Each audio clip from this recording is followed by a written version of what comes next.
నామమే అమృతం, శ్రీరామ కీర్తనం సుకృతం. ఈ రామచంద్రుడే లోకరక్షయని అంతరాత్మ పలికే. జగదానందకారక జయ జానకి ప్రాణనాయక, శుభ స్వాగతం ప్రియ పరిపాలక.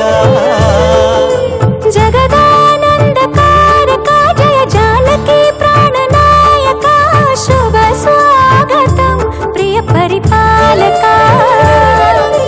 మంగళకరమౌ నీరాక, ధర్మానికి వేదిక అవుగాక, మా జీవనమేక పావనమౌగాక.